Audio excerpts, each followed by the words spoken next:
Welcome to Whisperwood Stories. Today, our no sleep story is from user Historical Run. Let's begin.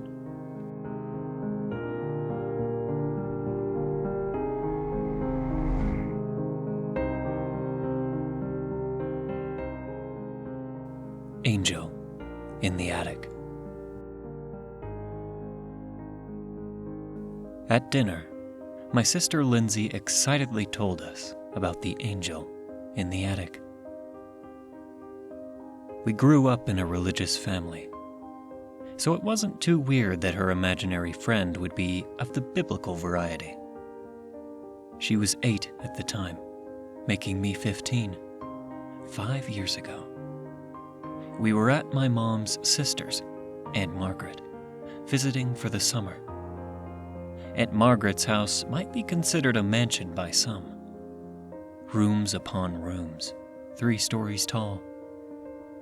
Entering through the main door, you're greeted with a wide, curving staircase that leads to the second floor, which holds 6 bedrooms, 2 bathrooms, and a sunroom. Behind the staircase, the main floor, a kitchen, 2 sitting rooms, a game room, dining room, and yet another sunroom. The third floor, accessed by a tight, almost vertical staircase, was basically just the attic. One expansive, open room above the rest of the house. Lindsay had been spending her days exploring the house, her favorite room being the attic. At dinner, though, I remember her saying, "I thought angels were supposed to be pretty." And Mom replied, "Do you remember Zachariah? He was terrified when he saw an angel." My sister nodded knowingly at first. It was very scary at first, but only for a little bit. Mom and Aunt Margaret smiled at her, but I thought it was so odd. Why would a kid purposely make up scary things? The next day, she disappeared again to explore. We didn't think much of it until it was dinner, and she still hadn't turned up. We began looking through the rooms, calling out for her. Eventually, we ended up at the attic stairs, and there she was, curled up at the bottom, silently crying. Mom swept her up and brought her downstairs, where we tried everything we could to console her. She calmed down, but still wouldn't tell us what happened. She wouldn't tell us anything. She couldn't, I guess. For the past 5 years, she hasn't spoken a word. There have been so many doctors and therapists, appointment after appointment, never leading to any answers. No one could give us an actual reason for this. And Lindsay wouldn't explain it either. Not in writing, anyways. I'm not sure she even knew why she couldn't talk.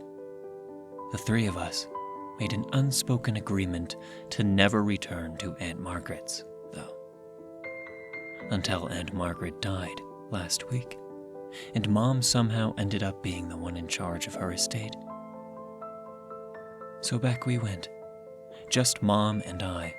Lindsay refused to go, and who could blame her? The house felt so heavy when we arrived. My aunt had started staying on the main floor, so only a few rooms had seen any life. Everywhere else covered in dust, all the curtains tightly closed. We thought it'd be easier to share a room, so we found the cleanest one and got it ready.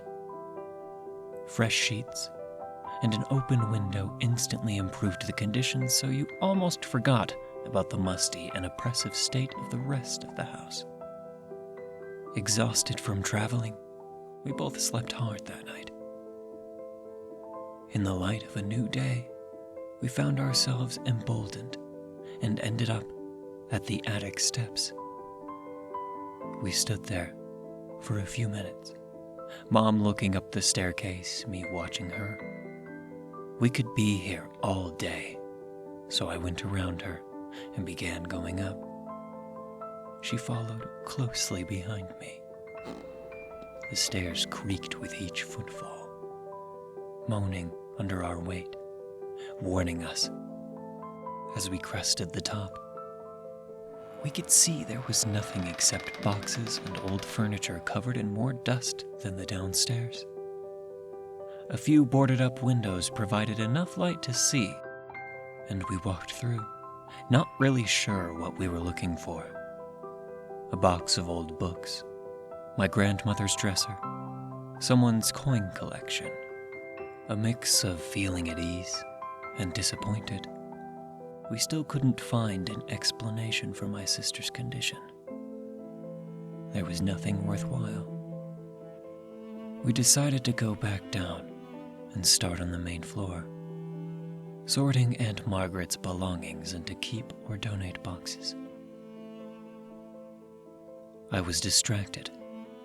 There was something about the attic, something up there that had answers, and I needed to find it. I waited until Mom fell asleep that night before trying to go back.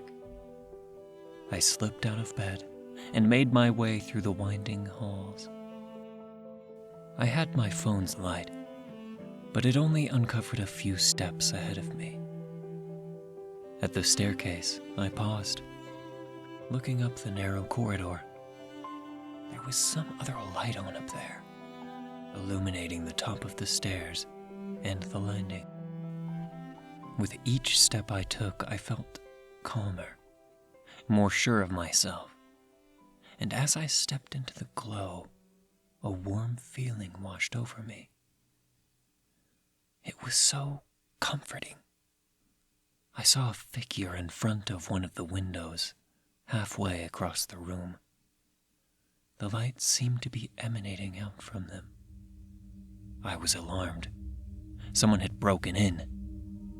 But that feeling was quickly subsided and gave way to peace.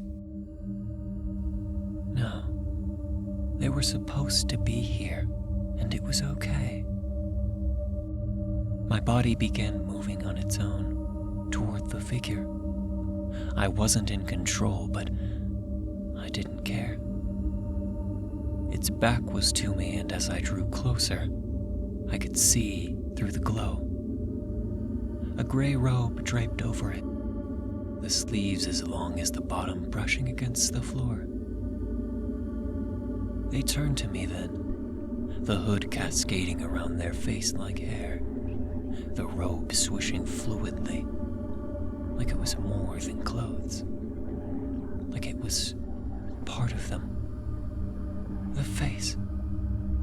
Oh, the face. Like a blank canvas. The same pale gray, stretched thin over a long and narrow frame. The piece of me still conscious wanted to scream, but my legs kept moving forward, my arms reaching out. The figure opened its own arms, embracing me, folding me into the fabric of itself, swallowing me. I welcomed it. A warmth spread throughout my body and I let myself sink in. I'd never felt so safe, so happy, so loved. But as my limbs grew lighter, like I was floating, the warmth turned to a burning. I couldn't feel anything except heat and my lungs constricting. And somehow I pushed myself back into my body, back in control. I tore myself free from its grasp and stumbled backwards. I was previously floating, and now it was like I'd been slammed into the ground. I was clumsy and struggling to make myself move how I wanted. Every step, every breath hurt, and my vision was blacking out. I thought I was at the stairs and I reached out to grab the wall, but there was nothing except air. I lost my balance and began falling for real. crashing down the stairs and landing on my back. Then darkness, and floating again. When I woke back up, Mom was standing over me, stroking my hair. I realized we were in the hospital. When she saw my eyes open, she cried out, and tears began falling down her face, landing on my own. I tried saying something.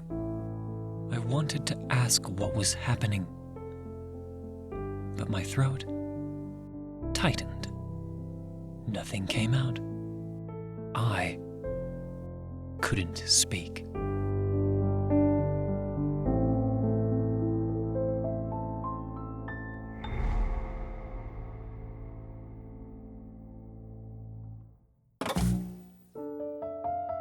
Thank you for listening to Whisperwood Stories. If you enjoyed, don't forget to comment, like, and subscribe down below. Do you have a story that you'd like me to read here? Consider commenting or sending it to whisperwoodsubmissions@gmail.com. The story in this video was read with the author's permission. Thank you again for listening, and be sure to check out the original Reddit post. Want to support me? Check the link below or you can leave a tip if you wish. And remember, don't let the shadows get too close. Good night.